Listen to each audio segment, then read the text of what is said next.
Hello, thank you for being in a new video. This time we have the POCO F7 finally here with us. Let's get started. The POCO F7 Ultra is still pending, and I'm about to get it because many of you have been asking me for it. But for now, let's take a look at what this base model of the F series offers. The F series is considered the high-end series from this manufacturer. However, it now includes three models, the POCO F7, shortly followed by the POCO F7 Pro, and at the top tier, the POCO 7F Ultra. So this particular model is currently priced at 8,599 pesos. On screen, you'll see the reference price in dollars. Keep in mind, prices differ here compared to there. Let's explore it to check its specifications and what's inside the box. Let's open this small box. The first thing we find, as is customary now, is this second envelope or box containing a bit more. For instance, it includes the key needed to take out the SIM card tray. Next, we encounter the case itself. This particular case has a bit of texture on the inside and it's entirely opaque. It also features a completely transparent design with slightly rigid edges. In truth, it's quite straightforward, but the good news is that it won't yellow as time goes on. In just a moment, we'll take a look at how it appears when worn, and you can let me know your preferred way of using this device. Additionally, what we'll encounter here are merely the paper slips collected over lifetime, so there's not much left to observe around here anymore. Now, let's go ahead and take out the cell phone. Right up against this bag, which is already giving us a preview of several of its most prominent specifications, this truly is an incredibly attractive device when it comes to specs. Let's go ahead and remove this bag, and now we find ourselves holding the cell phone, which comes with a rather intriguing design. POCO in the past was not known for having very attractive designs, but this generation seems to have approached things differently. Immediately, you'll see there's a strip here. Depending on the angle of light, it appears as if an LED is turning on and off, but it's actually without. A small design detail gives the device a more professional and gamer look without using power. It's quite good in that way. It features a diagonal on the lid, which, once again, depending on the specific angle of the light, can sometimes be a little difficult to see. At certain angles, it's almost unnoticeable, while at other angles, it becomes much clearer. So the design truly appears to be quite original. In just a moment, we're going to take a more thorough and detailed look at it. For now, let's keep the device powered on while we explore what additional items are included here in the box. Please bear in mind that this is a review unit, so it does not include the official adapter for Mexico. However, in all regions, it would indeed come with the official adapter for that specific country, provided you purchase it through official distribution channels. If you decide to purchase it through third-party distributors or from gray market sources, it could potentially come with a European charger too. Now, the charger that is included has a power of 90 watts and it features a USB connection on one side. Therefore, its connection is not considered very modern. But at least in theory, if it provides excellent power, we will need to test it during the review to determine if it truly utilizes a power close to 90 watts or not. And finally, here is the cable I mentioned earlier, which is from USB-A to USB-C.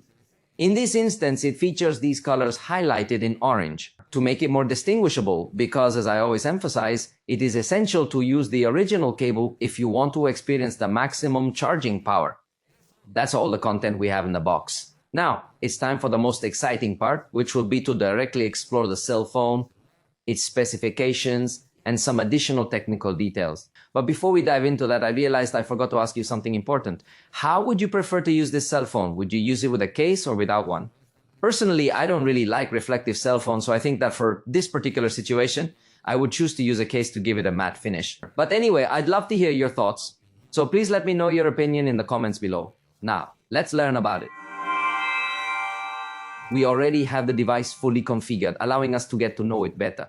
First of all, I noticed that the operating system is equipped with the latest version. This means that, for instance, we will observe new details in the animations. For example, in this particular case, we can see the clock being transferred to the right side towards this notification screen, so notice that smooth transition is quite nice. And similarly, the indicators in the upper right corner, observe how they are transferred to this section. So they have some movement that enhances the animation, making it slightly nicer. It's quite interesting. Similarly, when you press and hold, you will notice how some different panels emerge compared to those we were accustomed to in previous generations. It's quite nice in that aspect. It features a thickness of 8.2 millimeters and a weight of 215.7 grams, at least in theory. We will conduct the respective tests to confirm. Besides this black color option, it is also available in white and silver. Personally, I prefer the appearance of the silver version more, as it even includes a Snapdragon symbol. It definitely looks much more like a gamer's device when you're viewing an image, and that's all. Furthermore, the device is equipped with IP68, which means it is resistant to water. We will also notice metal frames, indicating that in terms of design and durability, it is very well made. The screen measures 6.83 inches diagonally, which is quite large because the bezels have been minimized to an extreme degree. Measuring 1.5 millimeters on the sides and top, and at the bottom is 1.9 millimeters. They're not symmetrical, but in this range, it's among the most attractive you'll find. Design-wise, it's an AMOLED screen at a 120 Hz with 1.5K resolution. Additionally, it offers a peak brightness of 30,200 nits when viewing HDR content, or an overall peak brightness of 1,700 nits, which is still quite impressive. In fact, we could confidently say that it is a display superior to even high-end devices because it features a 12-bit color depth. This means it can display a significantly larger range of colors. You may observe it in the highly precise gradients as well as in the detailed resolution. 1.5K is more than I typically get. It is available on mobile devices. Additionally, it is protected with Gorilla Glass 1S, which is quite acceptable considering the price. Moreover, we will discover stereo sound, featuring a speaker located here at the bottom and another speaker positioned in the earpiece area for calls. It truly provides me with the sensation of experiencing a positive sound quality with a good presence of bass frequencies emanating from the main speaker. Although the secondary speaker is not as powerful, I believe that given the cost, it complements the stereo experience perfectly well. It's a sound that's also even above some competitors. The front camera will be 20 megapixels with f2.2 aperture and a fixed focus. As is customary, you are viewing the camera preview followed by the resulting photo. This allows you to observe that they possess a good dynamic range, even though the preview itself remains not very attractive. Even though the level of detail might not seem as high as it should with 20 megapixels. Selfies have never been the strongest feature of this device. In this case, I believe they perform adequately. They are not disappointing at all, but we can't claim it's the top device in its range for selfies. Nevertheless, I think it accomplishes a solid job. It's important to note that the front camera only records up to full HD, which is one of its few drawbacks. Some competitors offer front cameras capable of recording in 4K. On the back, there are two cameras. The main one has 50 megapixels with an f1.5 aperture and uses a Sony IMX882 sensor. It includes autofocus but seems to lack optical stabilization. The complementary camera is ultra-wide angle of 8 megapixels with a fairly simple omnivision sensor, and in this case with f-aperture 2.2 and a fixed focus. However, let's examine some of the outcomes. The ultra-wide camera honestly surprised me in a positive way. I was anticipating a more basic image, but the quality is actually quite good. Furthermore, with the main camera, we observe a generally good level of detail. Even when we zoom into a focal length of 52 millimeters, which is equivalent to 2x zoom, it appears spectacular despite being digital zoom. What impresses me the most is that even at 5x zoom, the photo still retains a very natural look with great detail. This means that the sensor is perfectly optimized to make the most out of its information. Even at full zoom, to me, the 10x zoom offers photo quality that is far superior compared to what many other devices provide at this same zoom level, including those that are more expensive. Additionally, a noteworthy detail is that this camera also supports HDR. For photos, you can benefit from better the screen's capabilities, like for instance, this specific area of the image we're looking at. It emits increased brightness on the screen, allowing it to manage brightness in certain areas, providing a more realistic experience. This makes it appear very appealing and highly attractive. And that is really something quite rare to find within this particular price range, which is not very common at all. When it comes to video recording, it's important to note that the ultra-wide camera lacks 4K recording capabilities. This limitation highlights that the ultra-wide camera isn't as advanced as one might hope. In terms of video recording, I believe it falls short in various aspects.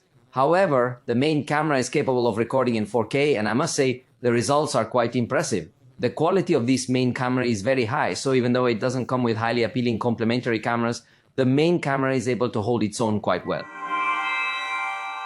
The battery is 6,500 mAh with comprehensive support for 90 watts. It even has the capability to support reverse charging via cable up to 22.5 watts, which means it can provide fast charging to other devices when you connect a USB-C cable. However, you will need to wait for the video review to see the detailed battery tests. For now, the specification is quite appealing.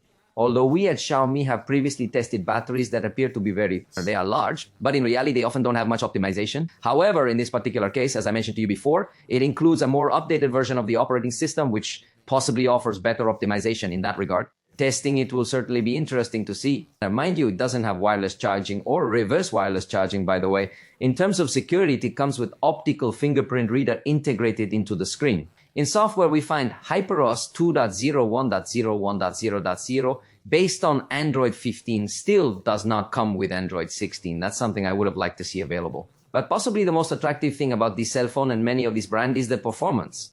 They're going to excel with 12 GB of RAM and options of 256 or 512 GB storage. This means ample space for many apps and storing numerous files, photos, and videos. It uses LPDDR4X RAM and 4.1 UFS storage, ensuring the device operates swiftly when installing and switching between apps. Finally, the processor is Snapdragon 8S Gen 4.